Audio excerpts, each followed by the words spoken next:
Hey everybody, Evan Kirstel here with another great Cloud Communications Alliance series today with Microsoft. Meta from Microsoft in Denmark, how are you? I'm good, thank you. And the same to you. Thanks so much. I know it's getting late here there, so much appreciated for joining. And we're super excited to chat with you as we have our next CCA meeting in Copenhagen, one of the greatest cities in the world, as you no doubt are aware. Before we dive into that and all things AI at Microsoft, let's do some introductions, starting with you. Maybe introduce yourself and your role at Microsoft these last few years. Yes, of course. So my name is Mette. I've been with Microsoft for the past 3 years, all 3 years in the data and AI specialist role, where I am sitting with our Danish manufacturing customers talking about data and AI. So as you might can imagine, it has mostly been AI the past few months. So I'm pretty excited to talk a bit about that. Fantastic. And we have lots of questions. We're excited to get some insights and some answers. We also have Clark Peterson here. Clark's chairman of the CCA. How would you describe the CCA, Clark, in 3 sentences or less?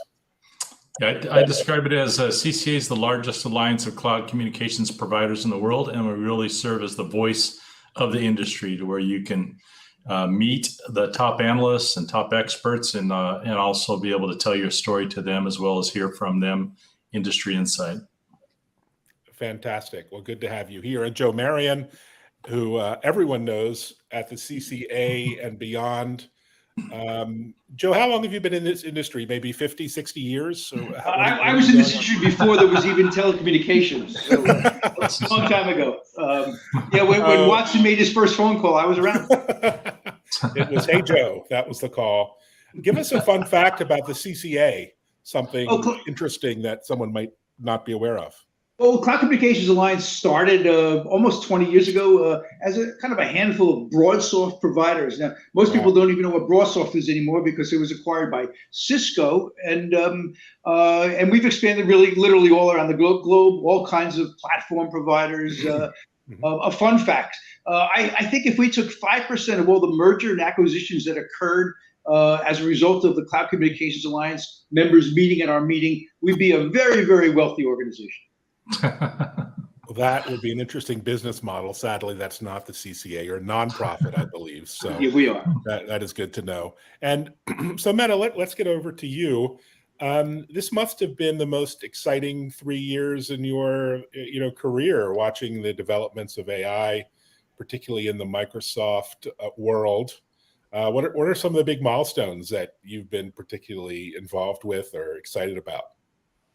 I would say a lot has happened within the AI space in Microsoft the past years, but the milestone from when I have started must definitely be the news coming out of the investment in OpenAI. I guess you can imagine that it took the world by storm, but also internally at Microsoft, and the dialogues with our customers completely changed during the past months, which has been a really exciting position to sit in, to have these dialogues.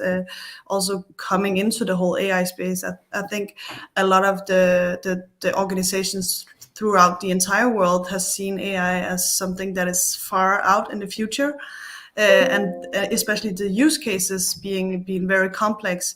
And now it's a whole other dialogue and whole other talk about use cases that we see today, which has been really exciting, and also opening a lot of doors to the data world as well. That is something new that data is exciting to talk about, I would say. Yeah, so many announcements. Just keeping up is a full-time job, yes. Much less actually doing the work with customers. But explain to us, everyone's heard of ChatGPT. Many know it's owned by OpenAI. But explain how Microsoft has been integrating and adapting ChatGPT into its many products and services. What does that look like? Yes, I think the the big announcement of us doing an investment into OpenAI is mainly to live up to the vision statement that we have about allowing people to achieve more, which is a focus on how can we make this technology accessible for also in a company setting, not only for individual use, but also making it secure enough and available for organizations to use for their use cases. And I think that is really what Microsoft is trying to do with the whole AI vision, is to allow people to actually try to use this and be bold enough to use AI services in their daily life and work that into how they work and how they think going into the future. But it's also a lot of conversations that I've had with my customers over the past few months is also what kind of a role will this play going forward? What will it mean? And how do companies need to approach this big announcement? Because of course, a lot of people are using it for individual purposes, and that is slowly moving into their work life as well. So this is something that organizations really need to think about and really take some kind of standard or practice. And I think it's very important we announced all of these co-pilots, and I really like that word because it really, there is a meaning to it, calling it a co-pilot, because of course there needs to be some kind of human pilot behind it. It is not something that is taking over the world, but it will be some kind of assistant or something that can help you to do what you actually enjoy to do in your daily life and daily work tasks. So these are some of the dialogues that we have been having the past few months, and also exploring use cases together with our customers. But I really think that what going into the future, we'll see that these AI capabilities will slowly be built into all of our products and the way we think going forward about software in general. Oh, so exciting. And I think bold is the right characterization. What was that quote? Fortune favors the bold. Matt Damon said that, I think, in an ad, but I think I'll that tell you, is. I love Meta's comment about co-pilot. I mean, and that I learned that term reading some notes that I got from Meta. I mean, because so you hear so much about AI and the fear that it's going to replace people and it's going to put people out of work, and that doesn't seem to be the way AI is trending, and doesn't seem the way that Microsoft is using it. So the word co-pilot Meta is just a beautiful word. I think it makes a lot of sense. Yeah, and I think you should always think of the AI capabilities that are coming out from the Microsoft side is something that you can use to optimize or putting your energy or creative mindset in organizing that around, so it will not be something that is taking over, but more something you can use as a tool going forward. And I think a questions a lot of people has asked, and that I can also see in the press, is that will these services take over my job? And I really understand the frustration and also the kind of skepticism that comes over this kind of technology, because it's also so huge in the press and there's so much hype around it. And if you don't really know what AI is yet, then of course it sounds very scary when you hear about what it can do. But I think it's something that you need to see as something you need to take some kind of standard around or get upskilled around, because otherwise it will be very difficult going forward, because it will be a part of a lot of different organizations going forward. So I think it's also a matter of upskilling yourself and making sure that organizations also take a standard into this, and making sure that we knowledge share and do workshops and just familiarize yourself with what's going on within this space. Brilliant. You mentioned use cases. I think that's an important note. So many use cases, and in particular, lots of B2B. You mentioned manufacturers using Microsoft AI. What are some of the top use cases that you see personally out in the field? Yeah, I would say, of course, it's still something. It's a very new technology, so I would say that right now we are also exploring together with our customers, and that's also a very important part of the process that we also learn. And my job at this point, I think, is also to make sure that I knowledge share across all of my customers, to also share what's going on within the space, what is other customers doing, how can we learn from the same mistakes. But I kind of see two different paths when we're looking at use cases.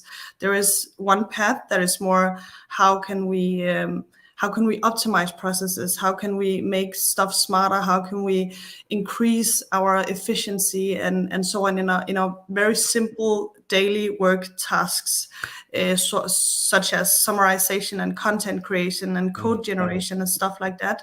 And then we have the other aspect, which is more the very complex use cases that can change the whole business perspective or revenue model or transform an industry. That's of course a whole nother perspective of how to create a use case. And I think going forward and into the future, we'll see a lot more of those, but it's still very early days. I know that a lot of the very big companies are slowly getting there, where they look into complex use cases like that. But I still think that a lot of companies are still experimenting with the smaller use cases to see, can we actually trust this technology? How can we use it? And also trying to use it to make people see that it's not that dangerous to start using and incorporate in your work life. Yeah, I would agree. I've certainly started incorporating it in, many ways. And ethical AI is also a significant conversation top of mind, and something that even Satya Nadella hasn't shied away from, talking about the challenges, the dangers, ethical use, and accessibility, and in particular in Europe, where you have very strong data privacy, data protection laws. You're carefully looking at those issues as well with customers, I imagine. Yes, and I think that is actually the very first conversation when my customers has reached out, hearing what is this whole kind of technology that's coming out and what does it mean for us and so on. So the very first conversation we have with all of our customers is the sort of the security and trustworthiness around it, because of course if you have tried, which most people have, the free version of OpenAI, where you use the chatbot to ask a lot of different questions, you also know there's a lot of data within that model. And of course, the first question is, will our data be used to train that model so that the whole world will get access to all the privacy, the private data we have in our company? And I think that's a very, very relevant question to ask, of course. So that is, I would say that is the top one questions I've gotten the last 6 months. And the reason for us investing in OpenAI was to make sure that it was actually safe to use that GPT model or the OpenAI services in a secure environment in our Azure cloud, to make sure that people could train their own models, which they would of course own. But I think what I really love about a company like Microsoft is also, as you mentioned, this is an area that you can read and see that it's very close to Satya's heart, and that really comes down to every single aspect of the Microsoft company. We have done a lot of different stuff within this whole space, and one particular use case is that is the whole AI for accessibility, making people with disability, making it much easier for them to use AI services, and also with our whole cognitive services portfolio, making it so low code that it's really accessible for a lot of different people with a lot of different skills, so that you take the creativity instead of the coding skills and put that in the front center. And I think that's also the whole vision with allowing people to use the time of what they really want. So also talking about the Microsoft 365 Copilot, that if you really don't want to spend a lot of time on building PowerPoints or doing Excel sheets, then you can use the time for what you really want to do. And that is the vision I really like about us investing in OpenAI and in all of these different AI services, but also the fact that us knowing that there's a lot of challenges with allowing the whole world into the Azure cloud using OpenAI services, because of course there's a lot of risk with that. And that is also the reason why we have a team that is sitting and validating the different use cases used on an organizational level to make sure that we know a bit about what's going on, which use cases are being built. Not that we look into the data, but more what is going on, which use cases do we see out there. and then allowing organizations into the platform. Speaking of use cases, we're going to have Tony Siemens from Enreach at this meeting on September 6th in Copenhagen, and he's going to be talking about use cases for AI. And so we're going to tie it right into the Cloud Communications Alliance universe, if you will. Yeah, and it's such an important topic because although it is early days, almost all of the CCA members are keenly interested in how to adopt it and whether it's contact centers and CX and messaging and translation services in the customer support side of the business, or in collaboration, service that they offer. And so that's why we invited Microsoft, as a key speaker. You, Meta. So maybe give us a little preview of what you're planning to talk about. Anything, any homework we can do to line up before we arrive. I think my plan is actually to address a lot of these questions that I've gotten a lot during the past few months, and also talk about what do we see out in the market right now, what is people using this for, and what is the possibilities with this, and also talking about, of course, addressing the challenges with using it, going from individual use to organizational context, because those are two different things, and that is the reason why Microsoft invested in this, and I really want to tell that story and that perspective, because I think that is also the things that people are maybe struggling to understand. What is the differences and how can we use this? And yeah, so hopefully inspire a bit on what's going on within this space, and showing a little about what the different co-pilots can do, and also talking about Microsoft's vision with buying into this extremely awesome technology. Oh, super exciting. And Joe, what else is on the agenda in Copenhagen? We have a lot of other speakers, a lot of other topics at Jobri's headquarters there in the city. It's going to be quite a jam-packed session. Yeah, it should be great.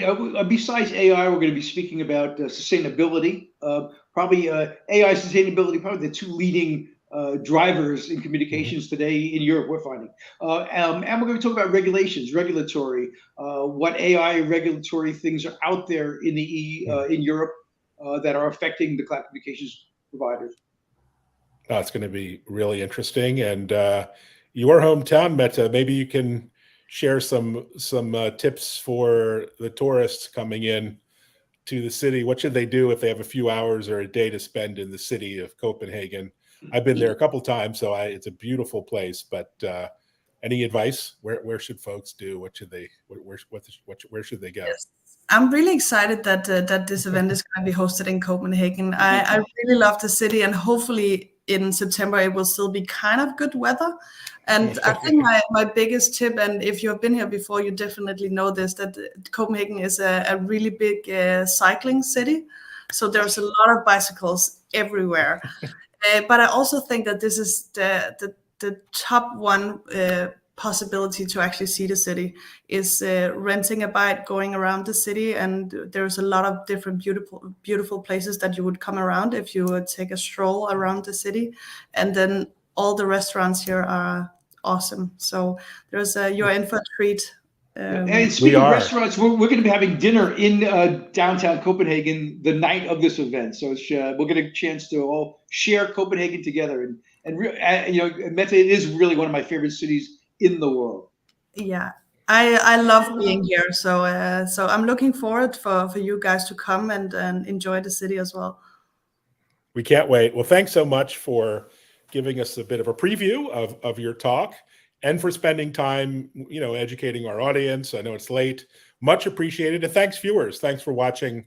A bunch of comments. We'll reply, but reach out with any questions, or if you'd like to join us, don't hesitate. Thanks, everyone. Thank you all.